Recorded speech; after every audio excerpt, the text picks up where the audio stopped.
when the children ask you. But sometimes it will not be the children. It will be your workmates. A friend of mine told me that when he went for corporate functions, he always, when they ask, what are you taking? Because most people take the wines, the whiskies.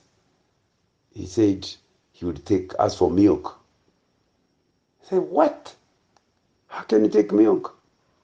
He told me because milk is white, milk is nutritious, he likes it.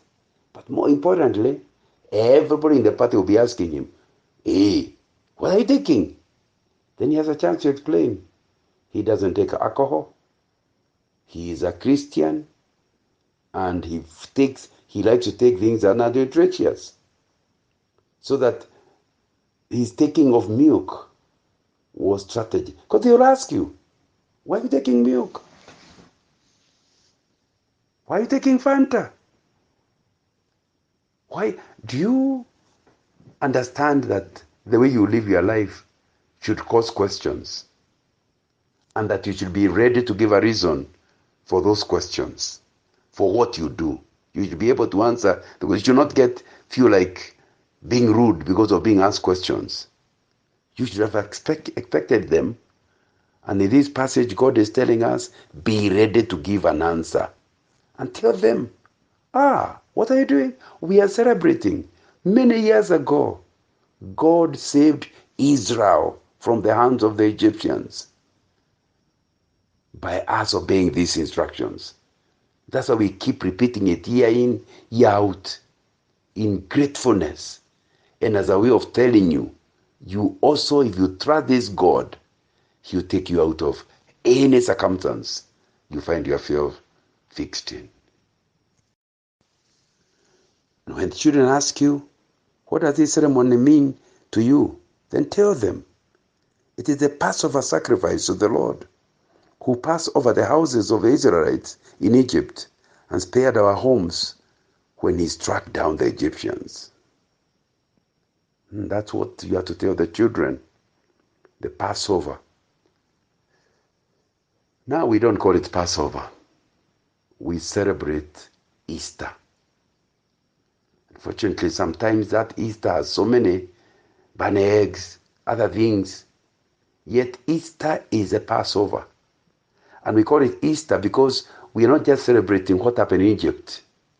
We are celebrating what happened in Calvary. That because of Christ died on the cross for us, all now that is required, not a single shilling, just in your heart, according to Romans 10, verse 10, in your heart, believe that death paid for your evil past. Believe it. And ask Him to forgive you. Then entrust your future into His hands. And according to Romans 10:10, confess with your mouth, publicly declare that from today, Jesus is the Lord of my life. And with that act, you are saved. The shedding of blood in Calvary, at Calvary, would have destroyed the sin of your past and the grip of the devil over you, and you'll be able to enjoy walking with the Lord. That's why we celebrate Easter. It's a very important thing. You know, Easter is more important than even Christmas. Why? Christmas, you don't even know the correct date, don't even know when Jesus was born. But the reason the baby was born was to die, to pay the penalty for man's sins. So Easter is a very, very important celebration. Do you explain that to your children? Then the people bowed down and worshipped. They did just what the Lord commanded Moses and Aaron. I pray they would have been like that for all their lives.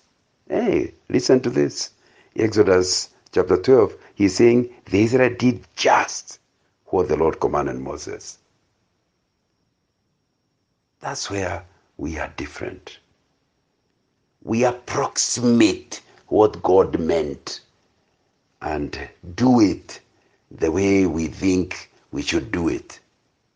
The Israelites did not try to approximate, did not try to allegorize. They did exactly as instructed. When the Bible says God hates divorce,